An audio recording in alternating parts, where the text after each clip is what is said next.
This movie is all kinds of f***ed up. Anthony Wong and Herman Yau return for yet another collaboration, this time piling on the fear of a deadly virus and a smattering of racism for one of the most graphic CAT3 movies ever. Hi, I'm the Artie Dans, and let's check out this Hong Kong Category 3 nasty.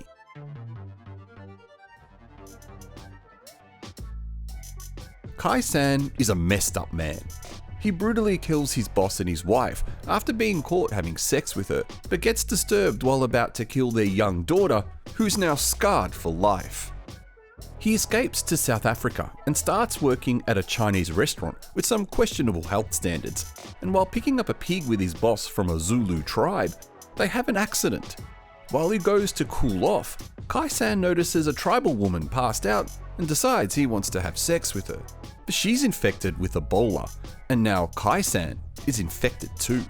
His boss's really hot and horny wife tries to kick him out of their house, but he snaps, killing his boss, and then he has his way with the hot boss's wife, who forgets for a moment that her husband's been decapitated while he plows away at her from behind. Taking the boss's money and fleeing back to Hong Kong, Kai-san goes on a bit of a rampage, infecting prostitutes while he spends the money, causing the deadly virus to spread through Hong Kong until the inept and useless police catch up with him.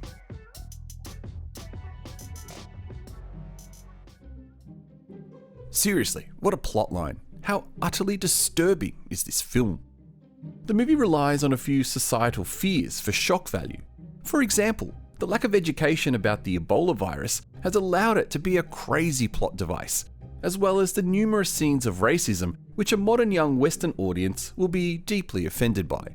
Although there's a lot of racism towards white men, so they probably won't get offended by that at all.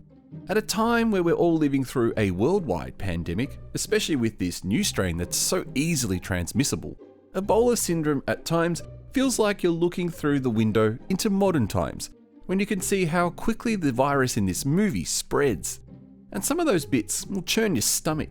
Towards the end, when Kai-san just starts spitting and coughing over people, it's just disgusting. Although this leads to a bigger question. Why the fuck did the police just do nothing and let him go around infecting people? They have guns. Why can't they shoot him US style? Category 3 movies are known for their gore, violence, and sex, and this movie delivers to some degree. The gore at the restaurant scenes are particularly excessive, although I was left kinda laughing when you think that Kai-san butchered his boss and wife, minced their corpses into African Chasui bao, and then cleaned the crime scene with such efficiency that no evidence was left behind. Truly remarkable. My friend Tom also recently talked about this film, and he mentions the toothpick scene, and I agree, that scene was awesome. But the sex in this movie is weird. Poor Anthony Wong always seems to be involved with these awful rape scenes, first with the tribal woman, and next with the boss's horny wife. But there is another sex scene earlier in the film with the wife and the boss which, at times, defies the law of physics. Either that or the guy's hung like a horse with some of the weird positions they do. The strangest thing about this movie is the odd pacing though. It starts off with a bang, keeps the pace, gets violent, but then he goes to Hong Kong, and while the police are investigating him, the movie's pace seems to slow right down, especially when he tries to rekindle his relationship with an old flame. Looking back, it was nice to have a few minutes of respite from the violence in this film though.